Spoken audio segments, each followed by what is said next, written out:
బయట తీసుకునే ఫుడ్ వల్ల, బయట తినే ఆహారం వల్ల పచ్చకామెర్లు అనేవి వస్తే ఏ కారణాల వల్ల వస్తాయి, దానికి సంబంధించిన లక్షణాలు ఏంటి, మనం తీసుకోవాల్సిన జాగ్రత్తలు ఏంటి అంటే కలుషితమైన నీరు లేకపోతే కలుషితమైన ఆహారం వల్ల మనకి జాండిస్ అంటే పచ్చకామెర్లు అనేవి రావచ్చు. నార్మల్గా ఒక మనిషికి bilirubin levels around 2.5 to 3 mg/dL పెరిగినప్పుడు మన కళ్ళల్లో పచ్చదనం అనేది కనిపిస్తుంది. కన్నులో పైన భాగం ఎప్పుడైతే మీకు పచ్చగా కనిపిస్తుంది, లేకపోతే మూత్రంకి వెళ్ళినప్పుడు కలర్ డార్క్ గా వస్తుందో మనకి ఇవి కామెర్లకు సంబంధించిన లక్షణాలు. హెపటైటిస్ అంటాము. హెపటైటిస్ లో ఒక 4-5 రకాలు ఉంటాయి. Hepatitis A, B, C, D and E. ఈ కలుషితమైన నీరు మరియు కలుషితమైన ఆహారం వల్ల వచ్చే హెపటైటిస్ లు 2 రకాల కింద అంటే హెపటైటిస్ A వల్ల, హెపటైటిస్ E వల్ల వస్తాయి. Hepatitis B and hepatitis C ఈ కంటామినేటెడ్ ఫుడ్, వాటర్ వల్ల కాదు, ఒక మనిషి బ్లడ్ ఇంకొక మనిషికి టెస్టింగ్ చేయకుండా ఎక్కేయడం వల్ల కానీ, లేకపోతే నీడిల్ ప్రిక్ ఇంజురీస్ అంటాము. అంటే ఒక పేషెంట్కి ఆల్రెడీ హెపటైటిస్ B ఉంది, లేకపోతే హెపటైటిస్ C ఉంది, వాళ్ళకి గుచ్చుకున్న నీడిల్ వేరే వాళ్ళకి గుచ్చుకున్నప్పుడు కానీ, లేకపోతే డ్రగ్ అబ్యూజ్ అంటే కామన్ గా డ్రగ్ అబ్యూజ్ చేసే వాళ్ళకి ఒక టెండెన్సీ ఏముంటుంది అంటే వాళ్ళు వాడిన డ్రగ్ ని వేరే వాళ్ళు కూడా షేర్ చేసుకోవడం ఉంటుంది. సో దానివల్ల హెపటైటిస్ B and C వస్తుంది. ఇవాళ మనం మాట్లాడుకోబోయే టాపిక్ మాత్రం contaminated food and contaminated water వల్ల వచ్చే హెపటైటిస్ ఏంటి. దీని hepatitis A and hepatitis E అంటారు. దీనిలో మీరు గుర్తుపెట్టుకోవాల్సింది ఏంటి అంటే ఇవాళ ఒక మనిషి ఈ ఫుడ్ కానీ, కంటామినేట్ అయిన ఫుడ్ కానీ, వాటర్ కానీ తీసుకుంటే వెంటనే అనేది వచ్చేది. దానికి కొంచెం టైం తర్వాతనే వస్తున్నది. అది కొన్ని రోజుల పాటు కావచ్చు, లేకపోతే కొన్ని వారాల తర్వాత కూడా దీనికి సంబంధించిన లక్షణాలు అనేవి కనిపిస్తాయి.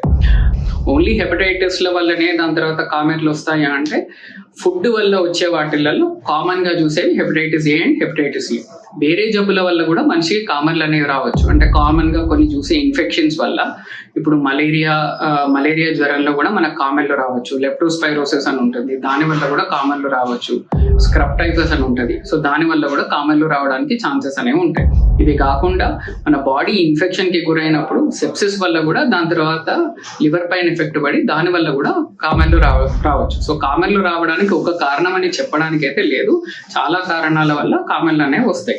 కంటామినేటెడ్ ఫుడ్ అండ్ వాటర్ వల్ల వచ్చే కామెర్లు ఏవైతే ఉన్నాయో హెపటైటిస్ కి సంబంధించిన hepatitis A and hepatitis E. Common గా ఏంటి చూసేది అంటే విపరీతమైన జ్వరం వస్తుంది, ఆగకుండా ఒక 3-4 రోజుల పాటు కంటిన్యూస్ గా జ్వరం రావడము, కొన్ని సందర్భాలలో పారాసెటమాల్ వేసుకున్న జ్వరం తగ్గకపోవడము, జ్వరము, విపరీతమైన చలి, దాని తర్వాత విపరీతమైన ఒళ్ళు నొప్పులు, కంటిన్యూస్ గా వామిటింగ్స్, వాంతులు అవ్వడము, దాని తర్వాత మనిషి డిహైడ్రేట్ అయిపోతూ ఉంటారు. సో ఇవి వీటికి సంబంధించిన లక్షణాలు. ఒక 4-5 రోజుల తర్వాత, లేకపోతే కొందరికి వారం కూడా పట్టవచ్చు, జ్వరం అనేది నెమ్మదిగా తగ్గుతుంది.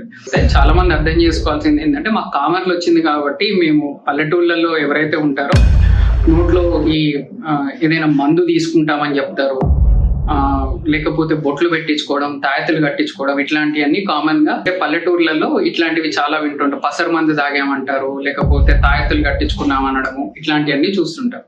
వీటి వల్ల ఏ జబ్బు కూడా తగ్గదు. మళ్ళీ ఇంకొకటి ఏంటి అంటే తీసుకునే అంటే అగ్రికల్చరల్ వేస్ట్ ఈ పసర్లు కానీ లేకపోతే వీటి వల్ల ఆ జబ్బు ఇంకా ముదరడానికి ఛాన్సెస్ అనేవి ఉంటుంది.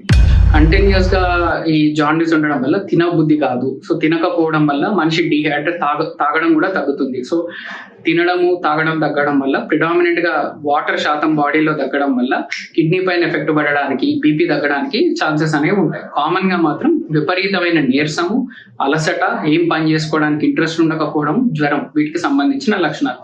జబ్బు తగ్గుతున్న కొద్దికి బిలిరుబిన్ పెరుగుతుంటుంది. మళ్ళీ చాలా మంది ఏంటి అంటే సార్ మేము హాస్పిటల్లో అడ్మిట్ అయ్యాము, ట్రీట్మెంట్ తీసుకుంటున్నాము, మేము అడ్మిట్ అయినప్పుడు బిలిరుబిన్ లెవెల్స్ 8 ఉన్నాయి, ఇప్పుడు 11కి వచ్చాయి, 13కి వచ్చాయి అంటే ఈ hepatitis A and hepatitis E ఇట్లాగానే చూస్తాము. జ్వరం తగ్గుతూ ఉంటుంది, కానీ జ్వరం తగ్గిన కొద్దికి బిలిరుబిన్ లెవెల్స్ అనేవి పెరిగాయి. అది ఒక రేంజ్ వరకు పెరిగి దాని తర్వాత అది మళ్ళీ నెమ్మదిగా తగ్గుకుంటూ వస్తుంది. ఇది కంప్లీట్ గా ఒక జబ్బు పెరిగి తగ్గడానికి కొందరు మనుషులకి 4 వారాలు పడుతుంది, కొందరు మనుషులకి 6 వారాల వరకు కూడా పడుతుంది. సో ఎప్పుడు దీన్ని సీరియస్ కింద కన్సిడర్ చేయాలి అంటే మీ కళ్ళకి పసకలు ఉన్నాయి కానీ బీపీ అనేది తగ్గట్లేదు, ఒక మనిషి స్పృహలోనే ఉన్నారు, మంచిగా మనతో మాట్లాడుతున్నారు, ఎంతో కొంత అయితే తింటున్నారు, సో రక్తము అనేది ఎక్కడ మూత్రం నుంచి కానీ, దాని తర్వాత కళ్ళలోంచి కానీ, చిగుళ్ళకి వెళ్ళి కానీ రక్తం కారట్లేదు, ఇవన్నీ ఉన్నాయంటే బాగానే ఉంటున్నారు అని అర్థం. కానీ అప్పుడప్పుడు ఏంటి అంటే ముదిరిపోయి లివర్ ఒకటేసారి ఖరాబ్ అవ్వడానికి కూడా ఛాన్సెస్ అనేవి ఉంటాయి. దాన్ని హైపర్ అక్యూట్ లివర్ ఫెయిల్యూర్ అంటాం. ఈ acute liver failure, hyper acute liver failure చాలా కారణాల వల్ల కావచ్చు. వాటిల్లో ఒక కారణం వచ్చేది ఈ food and contaminated food and water వల్ల వచ్చేది. సో దీనివల్ల ఏంటి అంటే సివియర్ స్టేజెస్ లో కిడ్నీ పైన ఎఫెక్ట్ పడవచ్చు. లివర్ ఒకటేసారి ఖరాబ్ అవ్వడం వల్ల అది దాని ఎఫెక్ట్ క్లియర్ కట్ గా మీకు బ్రెయిన్ పైన పడుతుంది. ఎందుకంటే మీ డీటాక్సిఫైయింగ్ ఆర్గన్ ఏదైతే ఉందో దాంట్లో ఒక ఇంపార్టెంట్ ఆర్గన్ లివర్, ఇంకొకటి కిడ్నీ. సో మనకు డైరెక్ట్ గా లివర్ ఎఫెక్ట్ అయినప్పుడు ఈ అమోనియా లెవెల్స్ అనేవి పెరగడం వల్ల మన మెదడు పనితనం అనేది తగ్గుతుంది. సో మనిషి మగతగా ఉండడము, స్పృహ లేకుండా ఉండడము, స్పష్టంగా మాట్లాడకపోవడము, రాయలేకపోవడము, గుర్తుపట్టకపోవడం, ఇట్లాంటివన్నీ జరుగుతుంటాయి. ఒకసారి లివర్ ఖరాబ్ అయినప్పుడు ఏదైనా ఇన్ఫెక్షన్ వల్ల రక్తం గడ్డగట్టుకునే తత్వం కూడా తగ్గుతుంది అండి. సో దానివల్ల మన బాడీలో చాలా ఏరియాస్ నుంచి బ్లీడింగ్ అవ్వడం, ఒంటి పైన ఎర్రటి మచ్చలు కనపడడం, ఇట్లాంటివన్నీ చూస్తుంటాం. సో మనం తీసుకోవాల్సిన జాగ్రత్తలు ఏంటి అంటే వీలైనంత వరకు ఇంటి నుంచే ఫుడ్ తీసుకెళ్లడం అనేది బెటర్. ఒకవేళ లాంగ్ డిస్టెన్స్ ఉంటే మంచి ప్లేసెస్ లో ఎక్కడైతే మీకు కంటామినేటెడ్ వాటర్, ఫుడ్ ఉండకుండా హైజీనిక్ ఎన్విరాన్మెంట్ ఉంటుందో అక్కడి నుంచి తీసుకోవడమే బెటర్ అండి.